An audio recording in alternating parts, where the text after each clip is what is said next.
ലക്ഷദ്വീപിലെ തിണ്ണക്കര ദ്വീപ് കയ്യേറി അനധികൃത നിർമ്മാണത്തിനായി ശ്രമിച്ചുകൊണ്ടിരിക്കുന്നവർക്കെതിരെയുള്ള പോരാട്ടത്തിന് തയ്യാറാവുകയാണ് ലക്ഷദ്വീപ് നിവാസികൾ. അഗട്ടി ദ്വീപിനോട് ചേർന്നുള്ള ജനവാസമില്ലാത്ത ദ്വീപാണ് ഇത്.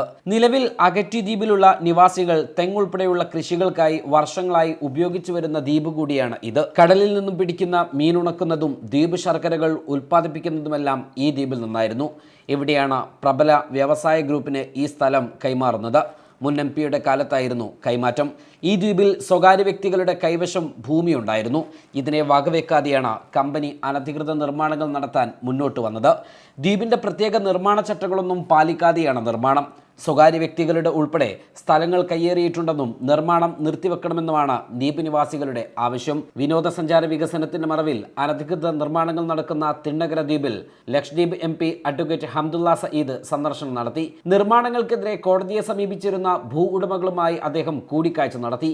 ദ്വീപിൽ നടന്നുകൊണ്ടിരിക്കുന്ന നിർമ്മാണ പ്രവർത്തനങ്ങൾ പരിസ്ഥിതിക്ക് സാരമായ കോട്ടങ്ങൾ ഉണ്ടാക്കുന്നതും ആവശ്യമായ അനുമതികൾ ഇല്ലാത്തതുമാണെന്ന് ഭൂവുടമകളുടെ ആശങ്കകൾ ഗൗരവമേറിയതാണെന്നും ഇക്കാര്യത്തിൽ ബന്ധപ്പെട്ട അധികൃതരുമായി ആശയവിനിമയം നടത്തുമെന്നും MP വ്യക്തമാക്കി. ദ്വീപുകളുടെ പരിസ്ഥിതിക്കും നിലനിൽപ്പിനും കോട്ടം തട്ടുന്ന തരത്തിലുള്ള നിർമ്മാണ പ്രവർത്തനങ്ങൾ ദൂരവ്യാപകമായ പ്രത്യാഘാതങ്ങൾ ഉണ്ടാക്കുമെന്നും അത്തരം പ്രവർത്തനങ്ങളിൽ നിന്ന് ബന്ധപ്പെട്ടവർ പിന്മാറണമെന്നും ലക്ഷദ്വീപിന്റെ പ്രത്യേകമായ സാഹചര്യങ്ങൾക്ക് അനുയോജ്യമായതും ജനങ്ങളുടെ ആശങ്കകൾ പരിഹരിക്കപ്പെടുന്നതുമായ വികസന പ്രവർത്തനങ്ങളാണ് യാഥാർത്ഥ്യമാക്കേണ്ടതെന്നും അദ്ദേഹം പറഞ്ഞു.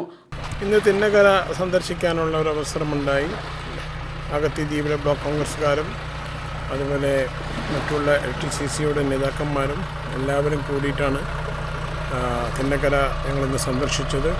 ലക്ഷദ്വീപിലെ ജനങ്ങൾക്ക് ഒരുപാട് ആശങ്കകളുണ്ട്. ഈ ആശങ്കകൾ എല്ലാം ദൂരമാക്കാനും അവരെ കൂടെ നിൽക്കാനും എന്നും ലക്ഷദ്വീപ് MP നിലക്ക് നിയമപരമായിട്ടും മറ്റുള്ള രീതിക്കുള്ള എല്ലാ കാര്യത്തിലും ലക്ഷദ്വീപിന്റെ ജനതയെ കൂടെ ഉണ്ടാകും. നിയമപരമായും രാഷ്ട്രീയപരമായും ഇതിനെ പ്രതിരോധിക്കാൻ ജനങ്ങളോടൊപ്പം നിൽക്കുമെന്നും അദ്ദേഹം കൂട്ടിച്ചേർത്തു. ലക്ഷദ്വീപ് പ്രദേശ് കോൺഗ്രസിന്റെയും അഗത്തി പ്രദേശ് കോൺഗ്രസ് കമ്മിറ്റിയുടെയും യൂത്ത് കോൺഗ്രസ് കമ്മിറ്റിയുടെയും അഗത്തി ബ്ലോക്ക് കോൺഗ്രസ് കമ്മിറ്റിയുടെയും ഭാരവാഹികൾ MPക്കൊപ്പമുണ്ടായിരുന്നു. ന്യൂസ് ഡെസ്ക് സുപ്രഭാതം. Waytonikah.com, the exclusive Muslim matrimonial site.